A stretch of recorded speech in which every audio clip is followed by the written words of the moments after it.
Hi guys, it's Addie back here again, and another month has come and gone, and now we're on April. Hooray! So this month I messed around a bit trying to figure out what theme I wanted, but lately I've been really into interior design, and I've been constantly looking at images and mentally planning out how I'm going to design my living room. And so during that time I have seen a lot of foliage that has been put in vases and just draped across bookshelves. So I figured that I would bring that interest that I've discovered into my bullet journal. So I have little olive tree branches all over, and some of them have olives on them, some of them have little budding flowers, and I just thought those were so cute.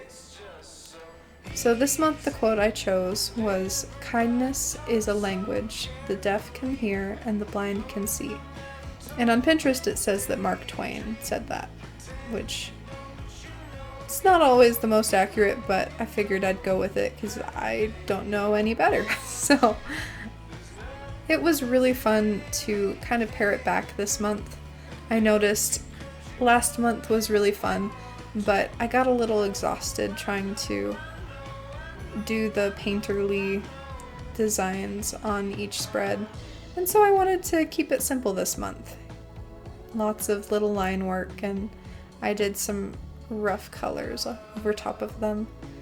But yeah, this has kind of made me think of how it was for me when I first started bullet journaling, because when I first started bullet journaling, I had heard about it from a friend and I had no idea what it was. And so I decided to look it up on Pinterest. And so, of course, I found all these gorgeous spreads, and they were all colorful and productive, and they had lists and boxes everywhere. And I wanted to try them. So, of course, I made a list of spreads I wanted to try, and I filled like 10 or 20 pages just with tracking spreads. I decorated all of them really intricately, and it was really fun. But I lasted in that for maybe a month. If that, I think I might have only lasted a couple weeks. But after that, I kind of decided that bullet journaling just wasn't for me. It was too complicated. I didn't have enough time to do it. And so I gave up. I put it away and decided to just find another way to become organized. But months later, I wanted to try it again because I was really craving more organization in my life. And so I gave it a try, but this time I kept it to the bare minimum. I limited my monthly setup to weekly spreads, the monthly calendar, and somewhere to write down my thoughts if I wanted to. And this it worked as basically the bare bones of a planner, which before then was what I had experienced. And so it was a really good way to kind of dip my toes into the water and figure out what bullet journaling was for me. And there aren't a whole lot of planning methods out there that are meant to be specifically curated to your lifestyle and how much time you have, what things you want to focus on. And so I had to kind of relearn how I manage myself. But once I got the hang of it, I realized how truly helpful it is. And I still keep it pretty minimal. I usually limit it to like the month, the weeks, and then like only 2 or 3 pages more than that. For example, here I considered doing a whole nother spread for I plan a lesson that I teach twice a month, for little kids. But I was like, you know what? I don't need a whole spread for that.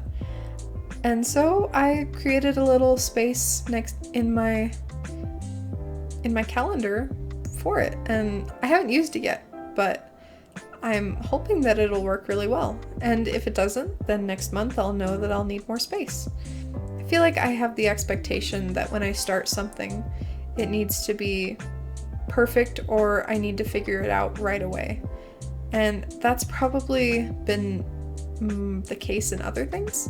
Like in school, usually people tell you exactly what you're supposed to do and you know it right away. But with this, it's a lot different. I get to learn as I go. And it honestly takes a lot of work to give yourself the time to mess up and then just leave it for a whole month. Like usually I would want to fix it immediately. Oh, I don't have enough space. Okay, I'll remake that page. But instead, I choose to work with it and just use like spare pieces of paper during that month, and then the next month I try to fix it. And that gives me more time to figure out a solution for the problem and to realize when a problem does occur. That's one reason I wanted to have this type of calendar spread, because last month my calendar was quite small and I liked it, but it was a little too small. There wasn't really room to write on it. And so this month I didn't want to fill the whole spread with my calendar, but I did want to give myself a little more space. So hopefully this will be the best of both worlds. And it's funny because in the past I've needed a whole page spread for the calendar, and sometimes I just need like half a page, and it just depends. I'm figuring out the needs that I have at this point in time. And it'll probably take me a while to figure it out. I mean, honestly, does anyone really know what they're doing all the time? I certainly don't. And so it might take me a while to figure it out, and that's good. I don't want my bullet journal to become stagnant. And just like I'm always learning and growing and my life is changing, I want my bullet journal to change with me. And the styles that I have and the lettering that I prefer, everything will change with it. And I think that's the beauty of it. It's a living tool that I use all the time. And honestly, like, I'm just so thankful for it. It helps me every day to keep on track and to manage my life, which can sometimes be more difficult than it should be.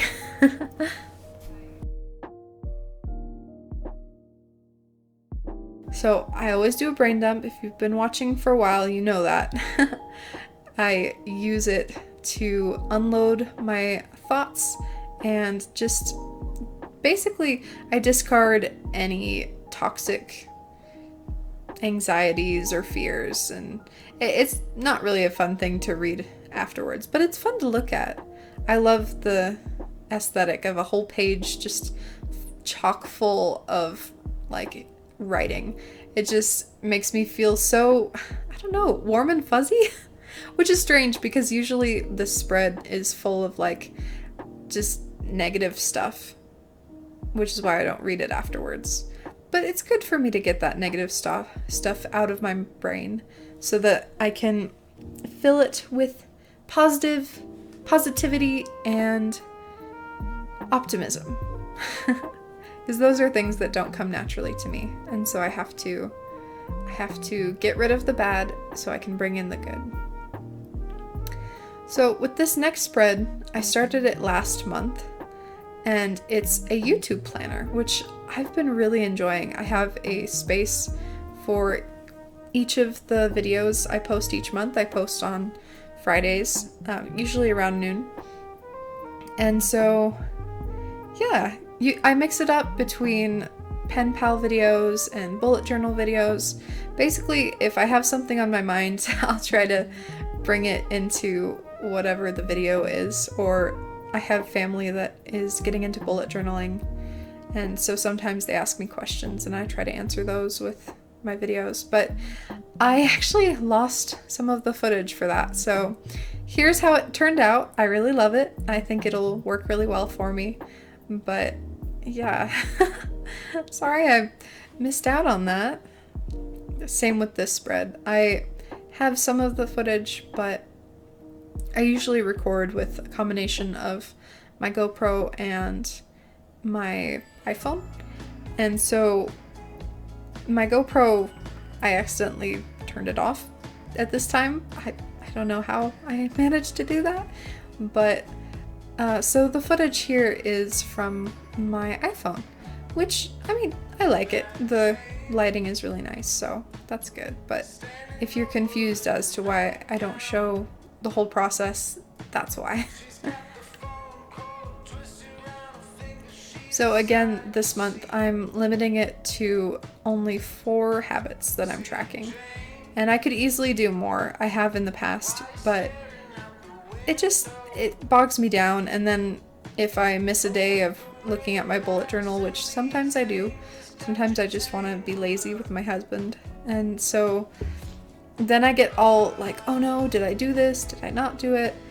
So I like to really hone in on the habits that I want to continue and I want to improve on. And those are the habits that I include in this spread. So I did another Dutch door. I'm honestly loving those right now. I've been taping in the paper, so you might have seen some tape, so that I don't cut up more of my journal because I'm running out of pages. It's so funny. When I started bullet journaling, I could go through like 7 or 8 months with one journal, and now I feel like I'm kind of finding ways to fill it. So here is the final flip through. I love it so much. It is such a breath of fresh air. The last theme was gorgeous, but it was very full. And so I wanted this theme to kind of be light and have lots of white space, which it does. The little buttons were actually a last minute decision, but I think they add a little crafty element. So yeah, I hope you enjoyed this video, and hopefully I'll see you in the next one. Have a good evening. As always, thank you for watching.